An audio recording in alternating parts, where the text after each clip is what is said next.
Bismillahirrahmanirrahim. Assalamualaikum warahmatullahi wabarakatuh. Sahabat yang beriman, kiamat menjadi salah satu peristiwa besar dalam ajaran Islam. Saat itu seluruh makhluk hidup tanpa kecuali manusia akan kembali dibangkitkan dan mempertanggungjawabkan semua perbuatannya selama di dunia.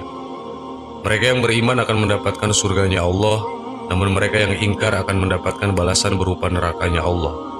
Rasulullah SAW pun mengajarkan kepada umat muslim untuk senantiasa melakukan amalan-amalan. Ibadah dan amalan yang dilakukan akan membawa muslim menuju surga dan terhindar dari api neraka. Setiap amalan yang kita lakukan baik pada Allah Subhanahu wa Ta'ala ataupun pada Nabi Muhammad SAW akan mendatangkan banyak pahala. Meski hanya dilakukan dalam durasi yang singkat, tetap mendatangkan pahala yang berlipat-lipat. Sahabat yang beriman, pada video kali ini kami akan memberikan sebuah amalan yang ringan tapi pahalanya sangat dahsyat, yang insya Allah dapat menghapus dosa-dosa kita semua. Amin ya Allah ya Rabbal Alamin. Amalan apa sajakah itu? 1. Dengan 1 menit kita bisa mendapatkan ampunan dosa sebanyak 70 tahun. Yang pertama, istighfar, sahabat. Apakah Anda tahu bahwasannya istighfar 1 kali saja dapat menghapus dosa 70 tahun lamanya? Bisa dosa kita 100 tahun diampuni dengan 1 kali istighfar. Bagaimana dengan 100 istighfar? Sederhana, 1 menit saja sahabat sekalian. Dengan 1 menit, kita bisa memberatkan timbangan kita di hari kiamat. Jika 1 detiknya sahabat bisa mengucapkan astagfirullah wa atubu ilaih, kita 1 menit bisa 60 kali mengucapkan istighfar. 2. Dalam 1 menit, kita bisa memberatkan timbangan amal dan dicintai oleh Allah Subhanahu wa Ta'ala. 2 kalimat ringan di lidah, namun berat timbangannya di akhirat dan dicintai oleh Allah. Bayangin nih, kita dapat timbangan berat di akhirat dan plus mendapatkan cintanya Allah. Bukan cintanya raja, bukan cintanya komandan, bukan cintanya bos, cintanya Allah, cintanya pencipta segala sesuatu. Kata Nabi, hanya dengan mengucapkan subhanallah wa bihamdihi subhanallahil azim. Hadis riwayat Bukhari dan Muslim. Coba sahabat praktekkan 1 menit. Pakai stopwatch sahabat sekalian. Kita bisa mengucapkan 40 kali dalam semenit. Berarti kita beratkan timbangan 40 beban kebaikan timbangan di hari kiamat dan mengundang 40 cintanya Allah. 3. Dalam 1 menit, kita bisa memanen harta karunia surga. Dalam 1 menit, kita juga bisa memanen harta karunia surga. Caranya dengan mengucapkan la haula wala quwata illa billah. Dalam 1 menit, kita bisa mengucapkan kalimat mulia tersebut kurang lebihnya 30 atau 40 kali. Bisa dibayangkan berapa banyak harta karun di surga yang bisa kita panen kelak. Kata Nabi SAW kepada Abdullah bin Qais, "Wahai Abdullah bin Qais, katakanlah la haula wala quwata illa billah, karena ia merupakan simpanan pahala berharga di surga." Hadis riwayat Bukhari. 4. Dengan 1 menit, kita bisa mendapatkan yang lebih baik dari dunia dan seluruh isinya. Dalam 1 menit saja, kita bisa mendapatkan apa yang lebih baik daripada dunia dan seluruh isinya. Caranya dengan mengucapkan zikir subhanallah walhamdulillah wala ilaha illallah Allahu akbar. Dalam 1 menit, kira-kira kita bisa mengucapkan sekitar 20 atau 40 kali. Dari Abu Hurairah, dia berkata, Rasulullah SAW telah bersabda, sesungguhnya membaca subhanallah walhamdulillah wala ilaha illallah wallahu akbar, Maha suci Allah, segala puji bagi Allah, tiada sesembahan yang berhak disembah selain Allah, dan Allah Maha Besar, adalah lebih baik aku cintai daripada segala sesuatu yang terkena sinar matahari. Hadis riwayat Muslim. 5. Dalam 1 menit saja, kita bisa mengundang rahmatnya Allah ratusan kali. Tahukah Anda, jika dalam 1 menit saja kita bisa mengundang rahmatnya Allah ratusan kali, caranya adalah dengan mengucapkan Allahumma sholli ala Muhammad wa ala ali Muhammad. Dengan bersolawat 1 kali, maka Allah akan memberi salam pada kita 10 kali, yang artinya tambahan rahmat, berkah hidupnya, mudah rezekinya dan dimudahkan urusannya. Jika dalam 1 menit kita mengucapkan 10 kali, maka kita akan mendapat balasan 100 kali dan seterusnya. Dari Abu Hurairah, Rasulullah SAW bersabda, barang siapa yang bersolawat kepadaku sekali, maka Allah akan bersolawat kepadanya 10 kali. Hadis riwayat Muslim. 6. Dalam 1 menit kita bisa mendapatkan istana di surga.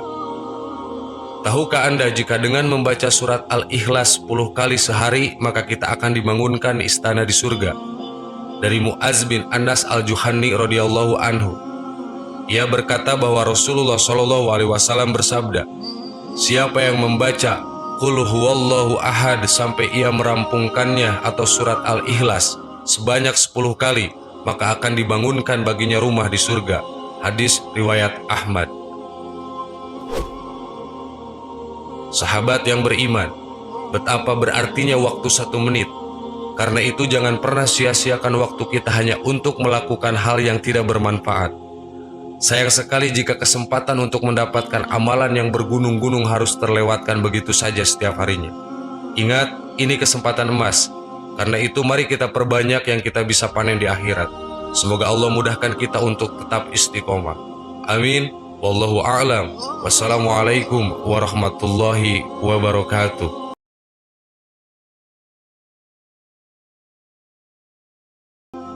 Bismillahirrahmanirrahim. Assalamualaikum warahmatullahi wabarakatuh. Sahabat yang beriman, salat adalah sebuah kewajiban umat muslim di seluruh dunia untuk menjalankannya di setiap waktu yang sudah ditentukan. Tetapi untuk dapat beribadah dengan khusyuk bukanlah merupakan hal yang mudah dijalankan. Mencapai perasaan khusyuk dalam salat bukanlah perkara mudah. Ada saja tindakan atau pikiran yang pada akhirnya mengurangi kekhusyuan dalam salat. Hal tersebut tidak lepas dari ulah dan tipu daya setan. Golongan yang tercipta dari api ini senantiasa menggoda manusia agar salatnya tidak sempurna. Itulah mengapa manusia harus selalu waspada, terutama saat melaksanakan ibadah wajib ini. Sebagaimana dilansir dari Muslim Daily, terdapat 6 orang yang bersama setan saat sedang menjalankan sholatnya. Bukan mengikuti manusia melaksanakan sholat, namun setan tidak berhenti mengganggu hingga manusia tidak berdaya. Siapa saja 6 orang tersebut? 1. Orang yang was-was dalam niat.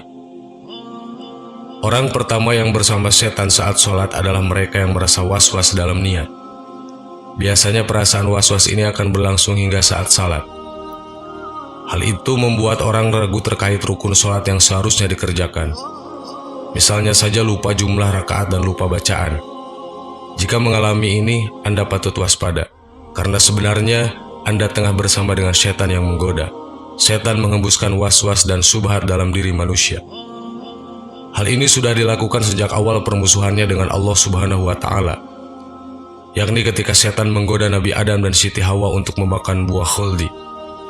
Kemudian setan membisikkan pikiran jahat atau was-was kepadanya dengan berkata, "Hai Adam, maukah saya tunjukkan kepada kamu pohon khuldi atau pohon kekekalan dan kerajaan yang tidak akan binasa?"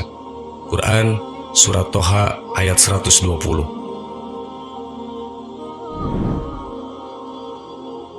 2. Orang yang ingat itu dan ini.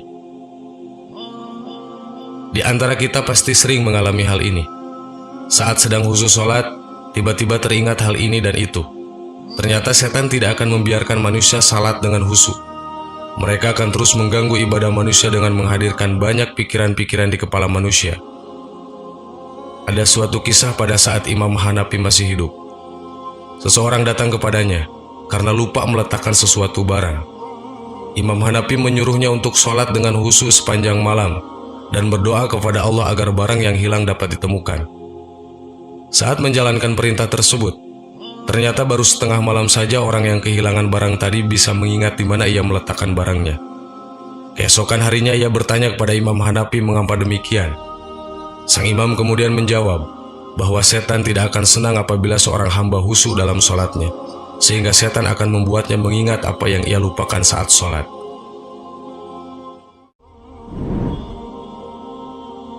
3. Orang yang merasa ragu buang angin. Hal ini juga sering dialami oleh banyak orang. Saat selesai wudhu atau tengah sholat, tiba-tiba terasa seperti buang angin. Ternyata perasaan ragu buang angin atau tidak merupakan sebuah gangguan yang setan hembuskan untuk mengacaukan sholat seseorang.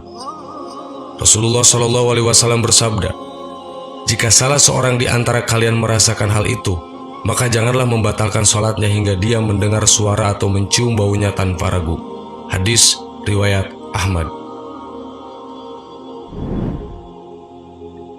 4. Orang yang tidak fokus pada sholat. Tidak fokus saat melaksanakan sholat juga menjadi salah satu pertanda bahwa setan sedang bersamanya.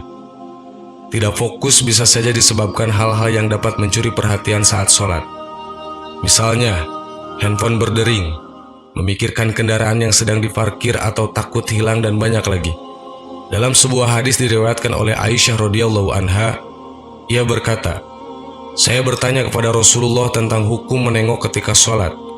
Rasulullah SAW menjawab, itu adalah curian setan atas sholat seorang hamba." Hadis riwayat Bukhari.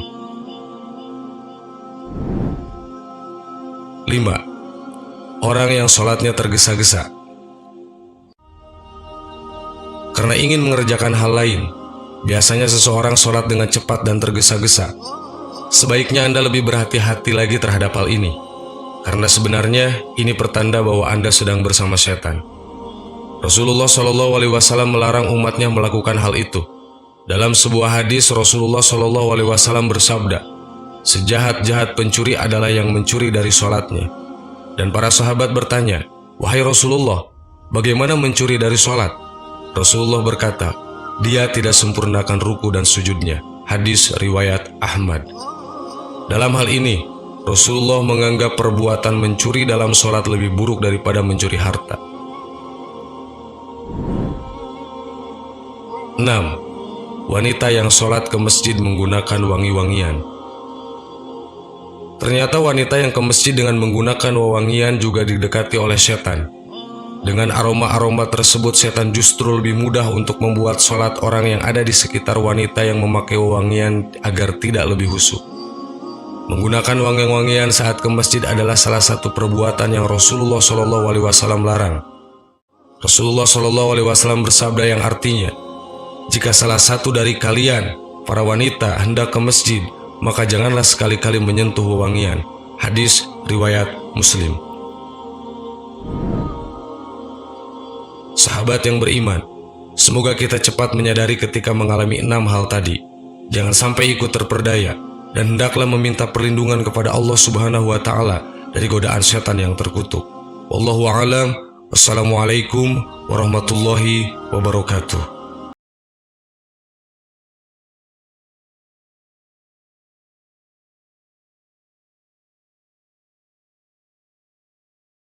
Subhanallah walhamdulillah wa la ilaha illallah wallahu akbar. Subhanallah.